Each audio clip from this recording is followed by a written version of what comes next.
이번 주 수요일 성탄절에는 말씀드렸다시피 우리 노숙자들 또 쪽방촌에 가서 우리 섬기는 의미 있는 시간을 가지려고 합니다. 여러분, 복음이 뭡니까? 성탄절이 무슨 의미입니까? 바로 낮은 곳으로 가는 것입니다. 하나님의 아들이신 예수 그리스도가 이 땅에 오셔서 우리와 함께 하신 것, 이게 성탄절 아니겠습니까? 여러분, 오랜만에 쉬는 날인데 그냥 따뜻한 집에서 유튜브 보고 있어도 되고, 또 안 그래도 날씨도 추운데 말이죠, 또 굳이 찾아가지 않아도 효율적인 방법, 더 많이 헌금하면 되지 않습니까? 그렇지 않아요? 그러나 이 모든 것을 뚫고 우리는 가기를 원하는 겁니다. 왜? 예수님께서 우리한테 그렇게 하셨기 때문이에요. 여러분, 굳이 안 해도 되는 낮아짐을 택하신 분이 예수님이시고, 어떻게 보면 가장 비효율적인 방법으로 우리를 섬겨주신 분이 예수님이십니다. 여러분, 이 성탄절에 우리가 예수님의 마음을 배우기를 원합니다. 그래서 추운 곳에서 의자도 나르고 우리 선물도 들고 와서 그분들에게 나눠드리고 이런 시간을 갖기를 원합니다. 여러분, 그곳에 가서도 또 나눠드리겠지만, 여러분, 우리는 불쌍한 사람 구제하러 그곳에 가는 것이 아닙니다. 우리가 분명히 알아야 할 것은, 우리가 그곳에 가는 이유는 우리 안에 계신 하나님의 사랑을 흘려보내기 위해서 가는 거예요. 그래서 여러분, 선물을 전달하실 때도 믿음으로 여러분 안에 있는 하나님의 생명, 예수 그리스도의 사랑을 흘려보내십시오. 그것을 여러분 체험하면서 여러분 경험하는 시간이 되시기를 축원합니다. 이것이 바로 우리가 원하는 것, 하나님을 나타내는 삶인 것입니다. 여러분, 우리 교회는, 헤븐리 교회는 킹덤 빌더를 세우는 교회입니다. 하나님을 나타내는 삶을 살아가는 자들이 모인 교회예요. 그래서 이번 성탄절에 정말 이곳에 가서 하나님을 나타내는 기회를 놓치지 않기를 축원합니다. 또 한 가지는요, 우리 2주 전부터 팬모임 시간에 너무나 귀한 시간을 갖고 있습니다. 우리 킹덤 유스 그리고 대학 팸이 연합하여서 킹덤 빌더의 소명 찾기, 이런 시간을 갖고 있습니다. 여러분, 정말 감사한 것은요, 우리 이 작은 교회에 정말 사회 각 분야의 전문가들이 다 계세요. 문화예술계, 미디어계, 의료계, 금융계, 교육계, 사업하시는 분들, 정말 다양한 분들이 계십니다. 그분들이 우리 대학 청소년 팸에서 그분들을 초청해서 그분들이 하시는 일에 대해서 듣고, 또 Q&A 시간도 갖고, 또 일터에서 어떻게 하나님을 나타내고 있는지를 듣는 시간이 바로 킹덤 빌더의 소명 찾기 시간입니다. 여러분, 직업을요, 독일어로 뭐라고 하느냐면요, 베루프라고 합니다. 베루프. 베라는 단어와 루펜이라는 단어가 합쳐진 거예요. 근데 루펜은요, 부르다, 이런 뜻이에요. 부르다. 그 앞에 베가 붙으면 어떻게 되냐면 수동태가 됩니다.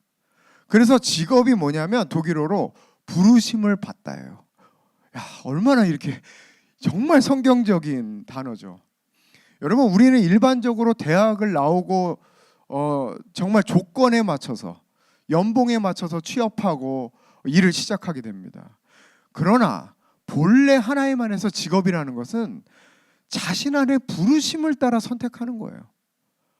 무엇을 위해서? 각자에게 주신 창조 목적을 이룸으로 말미암아 하나님을 나타내기 위해서. 여러분, 저는 이 킹덤 빌더의 소명 찾기, 이 시간을 통해서 우리 교회 청소년들, 우리 대학생들이 하나님이 자신에게 주신 소명을 찾는데 큰 도움이 될 거라고 믿습니다. 여러분, 2주 전부터 이것을 시작하였고요, 매달 둘째 주마다 이 프로그램을 진행합니다. 그래서 우리 첫 번째 순서로 2주 전에 박준환 집사님이 우리 그 시간을 가지셨어요. 그래서 나중에 피드백을 들어보니까 너무나 다들 너무 좋았다고, 그 시간 계속 있었으면 좋겠다, 다들 이렇게 얘기하더라고요. 여러분, 앞으로 우리 이중철 팸장님이 여러분 찾아가서 섭외하러 다닐 겁니다. 그때 여러분 아멘으로 순종해 주시고, 하나님께서 여러분을 통해서 하시는 일들, 정말 그 소명에 대해서 나눠주는 귀한 시간을 가져주시기를 바랍니다. 그래서 우리 교회 차세대들이 정말 킹덤 빌더로 세워지는 일에 동참해 주시기를 바랍니다. 우리가 말씀 나누기 전에 헤븐리 교회 3가지 비전을 함께 선포하고 시작하겠습니다. 시작. 말씀과 성령과 삶이 일치되는 교회, 우리 서로 함께 사랑하며 변해가는 교회, 하나님의 지혜와 능력을 나타내는 킹덤 빌더를 세우는 교회. 아멘. 오늘은 하나님의 나라에 대해서 좀 나눠보려고 합니다. 그래서 오늘 말씀의 제목은 하나님 자녀의 영향력이란 이런 제목입니다. 여러분, 최근에 우리 사회적으로 가장 큰 이슈가 뭐가 있습니까? 매일 우리가 뉴스에서 보는 게 뭡니까? 대통령 탄핵이죠.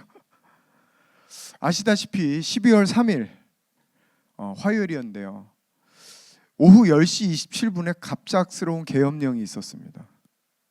저도 화요 말씀 치유 집회 끝나고 집에 가는 길에 이 사실을 듣게 되었고 너무나 정말 깜짝 놀랐었죠. 지금은 국회에서 이미 대통령 탄핵이 가결된 상태입니다.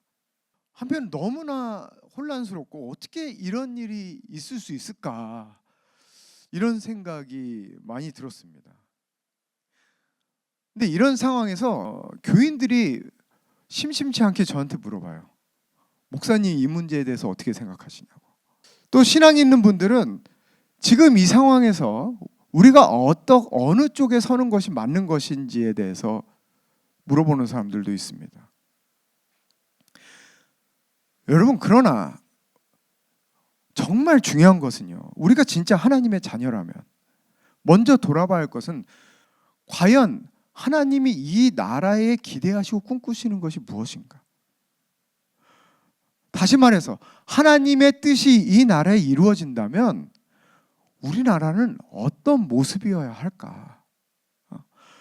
또한 하나님의 자녀로서 그 하나님의 뜻이 이 땅에 이루어지기 위해서는 우리가 무엇을 기대하고 또 우리가 어떤 삶을 살아가야 할까?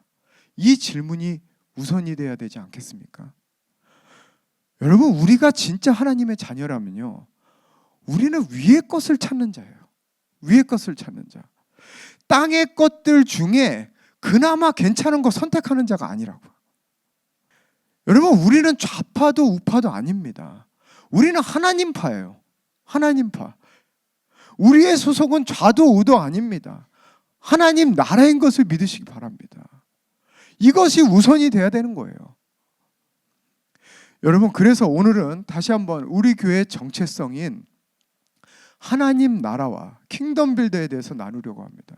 또한 킹덤 빌더인 우리는 어떠한 삶을 살아가며 그 결과 이 세상에 어떻게 영향을 미치며 살아가야 되는지를 같이 나눠보려고 합니다. 여러분, 먼저 하나님의 나라가 무엇입니까? 성경에서는 예수님께서 전하신 복음이 하나님 나라 복음 또는 천국 복음 이렇게 말하고 있습니다. 이때 나라라는 단어는요, 헬라어로 바실레이아라고 합니다. 바실레이아. 이 바실레이아는 왕국, 통치 또는 주권을 말하는 것입니다. 한마디로 쉽게 말하면 하나님 나라는 하나님의 통치를 말하는 거예요. 즉 왕이신, 오늘도 우리가 하나님 찬양할 때 왕이신 하나님을 찬양했지만 왕이신 하나님께서 통치하시는 곳을 바로 하나님 나라라고 말하는 것입니다.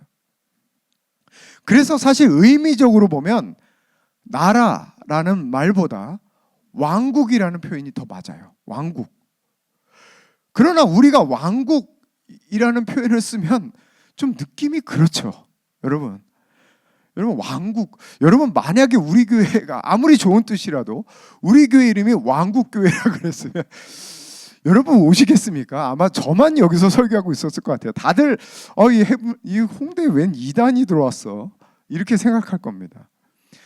너무 이단들이 이 표현을 많이 쓰고 있고 또 그동안 우리가 역사적으로 봤을 때 너무 강압적인 왕들, 너무 이상한 왕들이 많았기 때문에 왕국 이러면 좀 우리 마음에 좀 그런 인상이 좋지 않죠. 여러분, 그러나 뭐가 어찌됐든 우리는 포괄적인 표현으로 나라라는 표현을 쓰고 있지만 사실 왕이신 하나님의 통치를 의미하는 것임을 분명히 알아야 하는 것입니다. 특히 우리 헤븐리 교인이라면 반드시 알아야 돼요. 우리 교회가 하나님 나라 복음을 전하는 교회인데 하나님 나라가 이 주권, 통치를 의미하는 것임을 모르면 되겠습니까? 여러분, 그래서 우리 교회에서만 쓰는 단어가 뭐예요? 킹덤 빌더. 킹덤 빌더라는 단어입니다. 이 킹덤이 뭡니까? 왕의 통치를 말하고 있는 거예요. 어떻게 보면 이 킹덤이라는 단어가 나라라는 단어보다 더 본질에 가깝다고 말할 수 있습니다. 자, 두 번째. 그럼 하나님의 나라가 하나님의 통치인 건 알겠는데 그 나라, 즉 하나님의 통치가 어디에 임하냐는 거예요. 어디에 임하느냐. 여러분, 사실 이 부분에 대해서 명확하게 아는 사람들이 별로 없어요. 여러분, 하나님 나라가 어디에 임합니까? 여러분, 예를 들어서 우리가 찬양하는 가사들을 보면요, 하나님 나라 지금 이곳에 임하소서, 이런 가사도 있고요, 하나님 나라 우리 안에 임하셨네, 이런 가사도 있고, 하나님 나라 이 땅에 임하소서, 이런 가사도 있습니다. 여러분은 기도할 때 이렇게 기도한 적 없습니까? 하나님 나라가 우리 사업에 임하였음을 예수 그리스도 이름으로 선포합니다. 이렇게 기도한 적 없습니까? 또는 하나님 나라가 이 문화예술계에 임하여 주시옵소서. 우리가 그곳에 쓰임받기 원합니다. 꼭 문화예술계뿐만 아니라 여러분이 일하는 그 영역에 하나님 나라가 임하게 해달라고 기도해본 적 없습니까? 여러분, 잘 아시는 것처럼 어떤 선교단체에서는 세븐 마운틴 많이 들어보셨을 겁니다. 사회의 각 영역을 7개로 나누어서 그 영역에 하나님의 나라가, 하나님의 통치가 임하였음을 선포하고 기도하고 있습니다. 여러분, 그렇게 기도하면서도 한편 우리 마음에 이런 마음이 들어요. 성경에서는 이 마지막 때가 가면 갈수록 점점 어둠이 짙어지고 세상은 악해진다고 분명히 말씀하셨는데, 우리가 일하는 분야, 우리가 일하는 직장, 또 이 나라와 이 사회, 이 각 분야에 하나님의 나라가 임하게 해달라고 기도하며 선포한들, 그것이 무슨 의미가 있겠는가? 여러분, 그런 의미는 안 드십니까? 어차피 점점 더 악해질 텐데 말이죠. 저만 그런 의문이 드는 겁니까?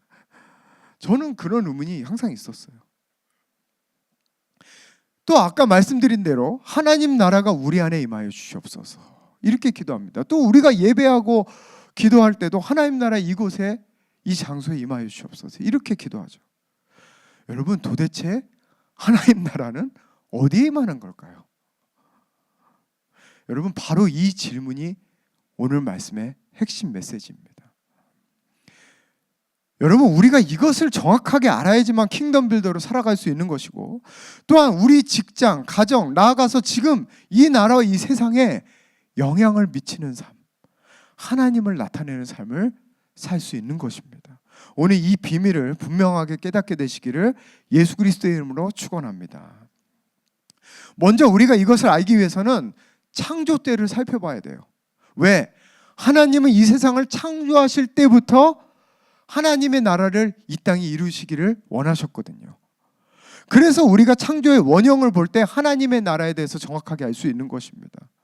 여러분, 창세기를 보면 하나님은 온 천지 만물을 창조하시고 6일째 인간을 만드셨습니다. 우리 이 시간에 창세기 2장 7절 8절을 같이 보겠습니다. 같이 읽어보겠습니다. 시작. 여호와 하나님이 땅의 흙으로 사람을 지으시고 생기를 그 코에 불어넣으시니 사람이 생명이 되니라. 여호와 하나님이 동방의 에덴에 동산을 창설하시고 그 지으신 사람을 거기에 두시니라. 여러분, 우리가 이 말씀에서 두 가지를 알 수 있습니다. 첫 번째, 먼저 하나님의 나라가 어디에 임했어요? 인간 안에 임했습니다. 인간 안에. 여러분, 방금 읽은 말씀 가운데 다시 보면 흙으로 사람을 지으시고 어떻게 하셨어요? 생기를 그 코에 불어넣으셨다, 이렇게 말씀하십니다.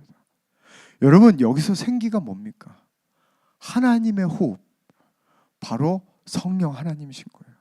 성령께서 우리 안에 들어오신 겁니다. 이 말의 뜻은 본래 인간이란 성령 하나님의 통치함을 받아 살아가는 존재라는 뜻이에요. 이것이 인간의 원형이요, 인간을 향한 하나님의 창조 목적이었던 겁니다. 그래서 여러분 잘 아시다시피 예수님께서 부활하시고 제자들 앞에 나타나신 다음에 첫 마디가 뭐예요? 첫 마디가 너희에게 평강이 있을지어다. 그 다음 두 번째가 숨을 내쉬며 가라사대 성령을 받으라. 성령을 받으라. 왜? 이것이 바로 예수님이 이 땅에 오신 이유이기 때문입니다. 예수님이 이 땅에 오신 이유는 바로 하나님의 창조 목적을 다시 회복하기 위해서, 우리 안에 우리를 향한 그 창조 목적을 회복하시기 위해서 예수님이 이 땅에 오신 거예요. 즉 하나님의 나라, 성령의 통치함이 다시 우리 안에 이루어지게 하시기 위해서 예수님이 이 땅에 오신 겁니다. 여러분, 그래서 우리가 너무나 잘 아는 말씀, 누가복음 17장 20절 21절에 이렇게 말씀하십니다. 우리 한 목소리 읽어보겠습니다. 시작.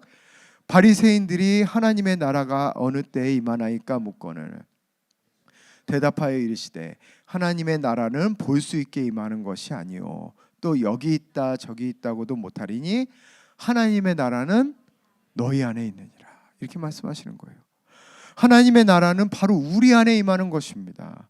우리 안에 하나님의 통치, 즉 그 나라가 이루어지는 거예요. 자, 두 번째, 아까 읽었던 창세기 2장 7절 8절에서 알 수 있는 것은 하나님이 에덴 동산을 창설하시고 바로 그곳에 인간을 두셨다는 말입니다. 여러분 8절에 보면 이렇게 말씀하세요. 여호와 하나님이 동방에 에덴 동산을 창설하시고 그 지으신 사람을 거기에 두시니라, 이렇게 나와 있습니다. 여러분, 하나님은 온 세상을 만드셨죠. 온 세상을 만드셨습니다.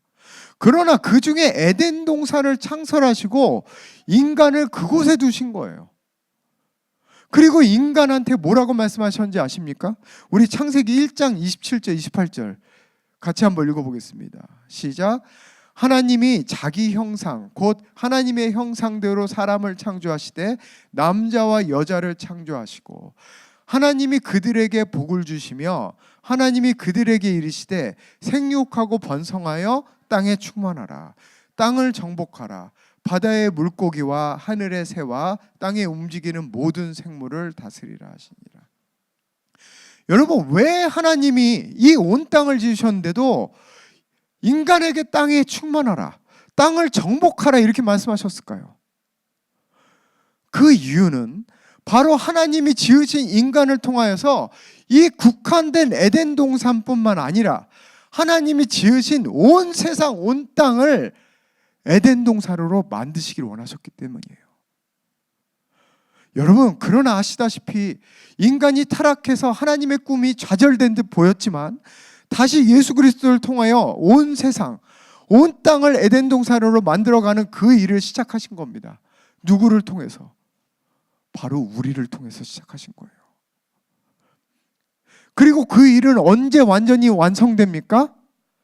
요한계시록에 나오는 새 예루살렘, 바로 그때에 하나님의 목적이 완성되는 것입니다. 바로 온 세상이 에덴 동산이 되는 거예요. 여러분, 그렇다면 에덴 동산은 무엇을 의미하는 것일까? 왜 하나님은 온 세상을 창조하셨는데도 동방에 에덴 동산을 창설하시고 그곳에 우리 인간을 두셨을까요? 여러분, 에덴 동산이 뜻하는 게 뭡니까? 에덴 동산은 하나님이 거주하시는 곳이었어요. 거주하시는 곳. 우리 창세기 3장 8절을 같이 한번 읽어보겠습니다. 시작.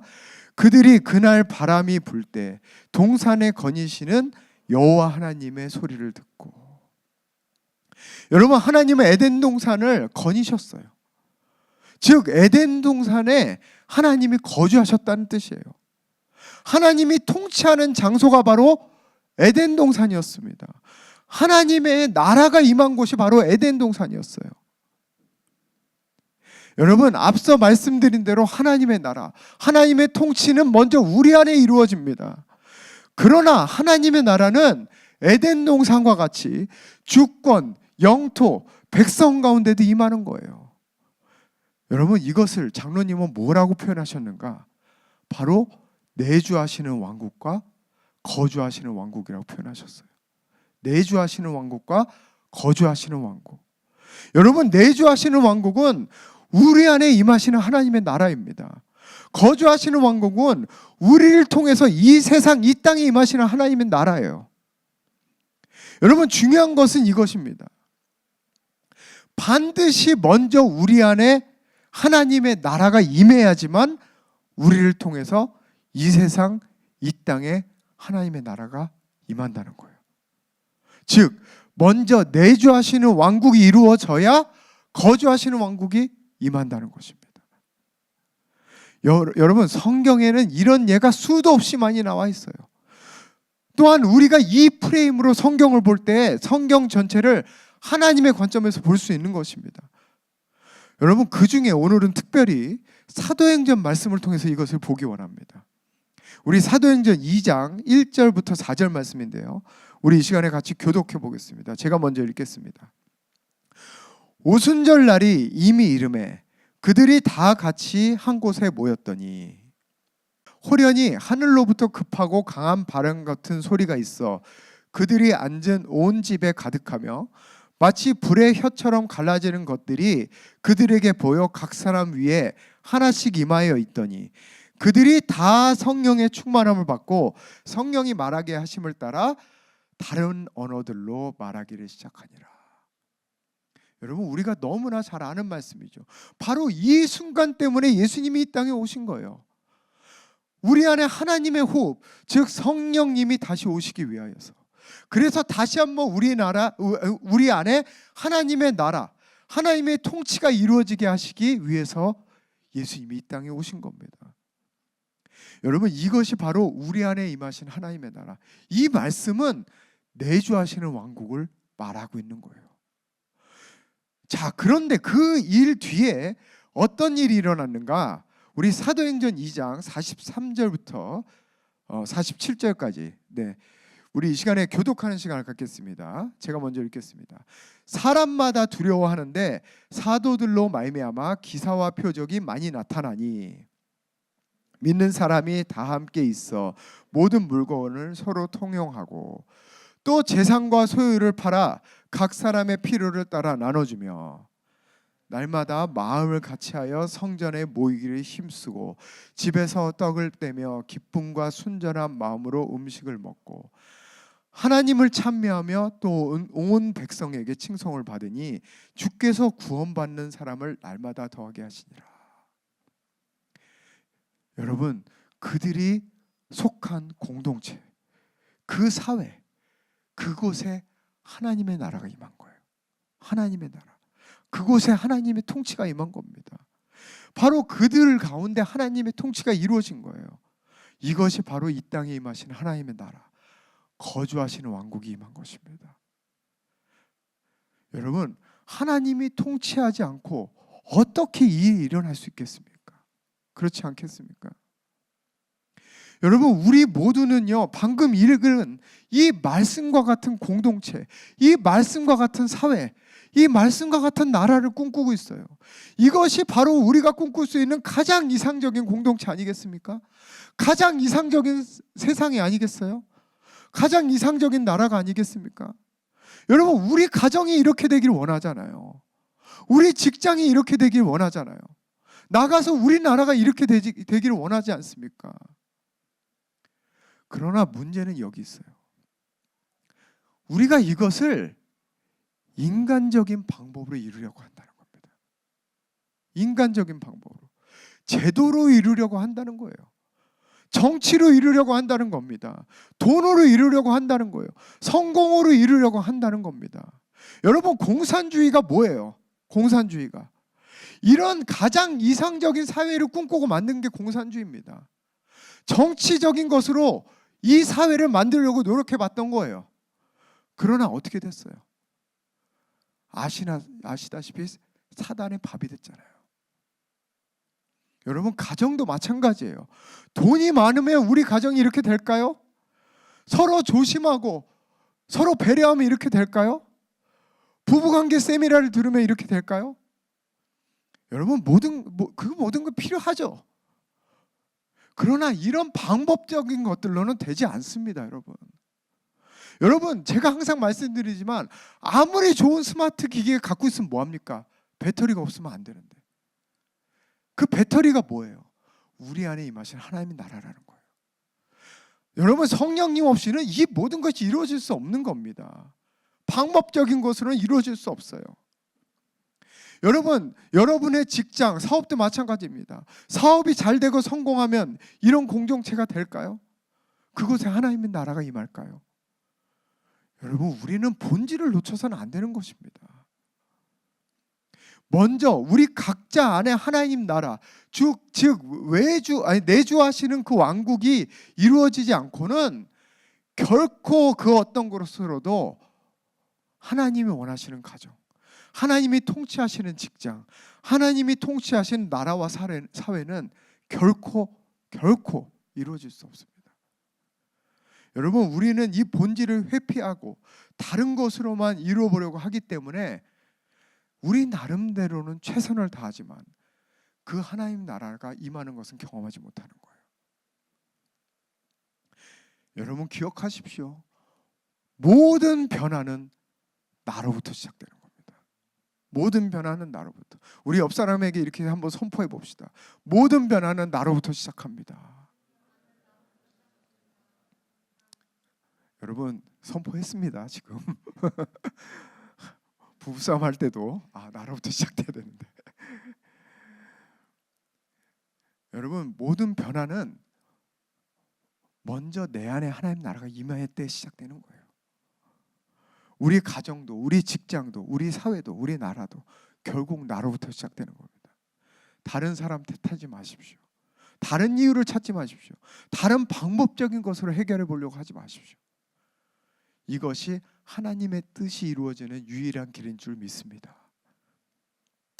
여러분, 그래서 우리가 매주 모여서 기도하는 곳, 여기서 예배드리는 겁니다. 이곳에 나와서 예배드리면서 하나님 나라가 우리 안에 임하는 것을 체험하기 위해서, 또 그것을 체험할 때 우리 각자의 삶에서 하나님을 나타내는 삶을 살게 되는 거예요. 자, 그렇다면 우리에게 마지막 남은 질문은 이겁니다. 앞서 말씀드린 대로 이 세상은 어차피 점점 악해질 거예요. 우리 디모데후서 3장 1절부터 5절까지 우리 교독해 보겠습니다. 제가 먼저 읽겠습니다. 너는 이것을 알라. 말세에 고통하는 때가 이르러 사람들이 자기를 사랑하며 돈을 사랑하며 자랑하며 교만하며 비방하며 감사하지 아니하며 거룩하지 아니하며 부정하며 원통함을 풀지 아니하며 모함하며 절제하지 못하며 사나우며 선한 것을 좋아하지 아니하며 배신하며 조급하며 자만하며 쾌락을 사랑하기를 하나님을 사랑하는 것보다 더하며 경건의 모양은 있으나 경건의 능력은 부인하니 이 같은 자들에게서 내가 돌아서라. 여러분, 이것이 바로 성경에서 말하는 마지막 때의 모습입니다. 자, 그렇다면 우리가 좀 전에 말씀드린 것처럼 우리에게 이런 생각이 들 수 있어요. 우리 가정과 직장, 공동체, 이 세상에 하나님의 나라가 임한들 무슨 의미가 있겠는가? 어차피 이것이 영원하지도 않을 텐데, 어차피 예수님이 오실 때야 비로소 거주하시는 왕국, 그 왕국이 완성되는 것인데 이런 생각 들지 않습니까? 여러분, 이 땅에 이루어지는 하나님의 나라, 그것을 우리는 부흥이라고 말하는 거예요. 부흥. 여러분, 역사적으로 볼 때 수많은 부흥이 있었습니다. 우리가 잘 아는 웨일즈 부흥부터 시작해서 특별히 우리나라에서 일어난 평양의 대부흥 운동까지 수많은 부흥 운동이 있었어요. 여러분, 어떻게 보면 오늘 말씀 초대교회에 일어나는 이 역사도 우리가 부흥이라고 말할 수 있는 겁니다. 그러나 역사적으로 수많은 부흥이 있었지만 그 부흥, 모든 부흥이 영원하지 못했어요. 영원하지 못했습니다. 심지어 오늘 읽은 말씀에 그 초대교회의 부흥도 성령의 강력한 역사가 있었지만 영원하지 못했습니다. 여러분, 그럼에도 불구하고 우리가 이 땅에 이루어지는 하나님의 나라, 그 부흥을 꿈꾸는 이유가 뭐예요? 바로 아까 읽었던 그 사도행전 2장 47절. 우리 다시 한번 사도행전 2장 47절을 같이 보겠습니다. 같이 읽어보겠습니다. 시작. 하나님을 찬미하며 또 온 백성에게 칭송을 받으니 주께서 구원받는 사람을 날마다 더하게 하시니라. 여러분, 어떤 일이 일어났어요? 이 땅에 이루어지는 하나님의 나라를 통해서 어떤 일이 일어났어요? 주께서 구원받는 사람을 날마다 더하게 하시니라. 여러분, 먼저 여러분 안에 하나님의 나라, 즉 성령의 통치함을 받는 것을 경험하고 또 그 결과 여러분의 가정, 여러분의 직장, 거기에 하나님의 통치함이 임할 때 믿지 않던 사람들이 그 삶, 여러분이 속한 공동체를 보고 하나님께 돌아온다는 겁니다. 이것이 이 마지막 때에 단 한 명의 킹덤 빌더라도 더 세우기를 원하시는 하나님의 마음인 거예요.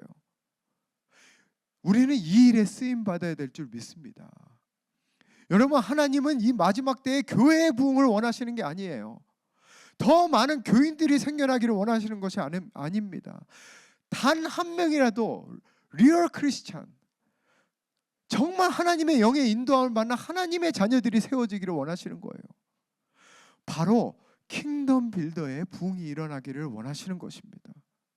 여러분, 이것을 위해서 저와 여러분을 부르신 겁니다. 여러분, 이것을 위해서 저와 여러분에게 먼저 하나님의 나라의 복음을 듣게 하신 거예요. 그리고 바로 이것을 위해서 우리 헤브니 교회를 세우신 줄 믿습니다. 여러분, 우리 삶은요 너무나 명확해요. 복잡할 것이 하나도 없습니다. 매일 우리 안에 하나님의 나라를 이룸으로 말미암아 여러분이 계신 곳에 하나님의 나라를 만드는 거예요.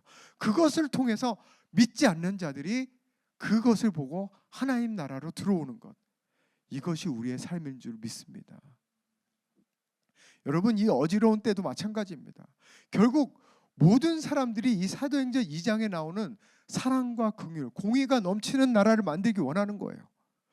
그러면 우리 각자 안에 먼저 하나님의 통치가 임해야 되고, 나아가서 우리의 가정, 우리의 직장, 우리의 사회와 나라에 하나님의 통치가 임해야 하는 것입니다. 역사적으로 모든 부흥은 단 한 사람으로부터 시작됐어요. 여러분, 바로 그 사람이 저와 여러분이 되시기를 축원합니다. 여러분, 특별히 이 나라를 위해 기도하실 때 우리 위정자들 가운데, 그래도 그 위정자들 가운데 하나님을 믿는 사람들이 계실 거 아닙니까? 그분들이 죽은 자들 가운데서, 잠자는 자들이여 죽은 자들 가운데서 깨어나라. 죽은 자들 가운데서 깨어나서 정말 그들이 정말 깨어있을 수 있도록 기도하십시오. 여러분, 그 기도가 필요한 때입니다. 여러분, 왜냐하면 하나님은 반드시 사람을 통해서 역사를 이끌어 가세요. 그렇기 때문에 하나님의 자녀들이 깨어 일어나야 하는 것입니다. 여러분, 오늘 말씀 맺겠습니다. 우리 교회는 킹덤 빌더를 세우는 교회입니다. 킹덤 빌더라, 먼저 자신 안에 하나님 나라가 임하고 그 통치함을 자신의 삶터, 일터, 가정에서 이루는 자들입니다.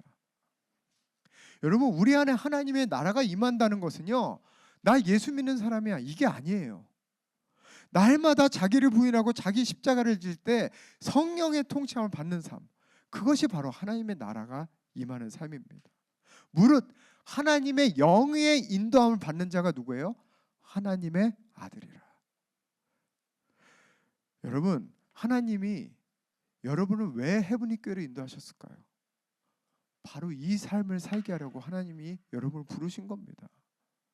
바로 킹덤 빌더의 삶을 살아가게 하시려고, 여러분 안에 임하신 하나님 나라로 말미암아 여러분 가정, 직장, 여러분이 계신 곳에 하나님의 나라가 임하게 하라고, 그것을 위해서 부르신 겁니다.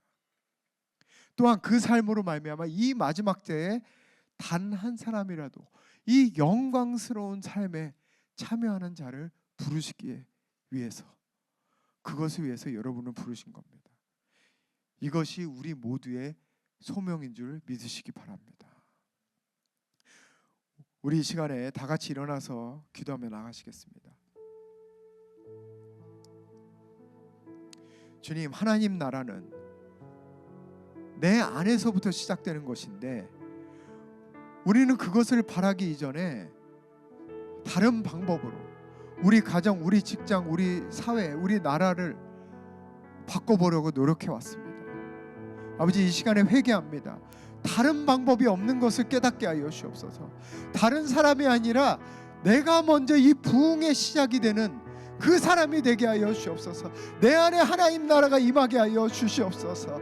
내가 먼저 하나님의 나라가 아버지 체험하고 그것을 아버지 흘려보내는 자가 되게 하여 주옵소서. 우리 이 시간에 합심으로 같이 기도하며 나가겠습니다. 주님 감사합니다. 아버지, 우리가 킹덤 빌더라면, 우리가 하나님의 자녀라면, 우리가 킹덤 빌더라면, 우리가 하나님의 진정한 하나님의 자녀라면 아버지 하나님, 이 나라를 아버지 욕할 것이 아니라, 이 사회를 욕할 것이 아니라, 아버지 우리의 직장과 아버지 우리의 가정을 판단할 것이 아니라, 아버지 내 안에 아버지 먼저 내 안에 하나님 나라가 임해야 할 줄 믿습니다. 아버지 하나님, 우리 안에 하나님의 나라를 이루게 하여 주옵소서. 성령의 통치함을 받는 것을 깨달아 하는 삶을 살아가게 하여 주옵소서. 아버지 하나님, 주님, 우리 날마다 자기를 부인하고 자기 십자가를 질 때만이 예수 그리스도를 쫓아가는 삶을 살 수 있다고 말씀하셨습니다. 성령님, 아버지 이 시간에 이 자리에 계신 한 사람 한 사람 더 강력하게 임하여 주옵소서. 생수의 강이 넘쳐 흐르게 하여 주옵소서. 삶 가운데 하나님의 영광이 임하게 하여 주옵소서. 할렐루야. 주님 감사합니다. 우리 가운데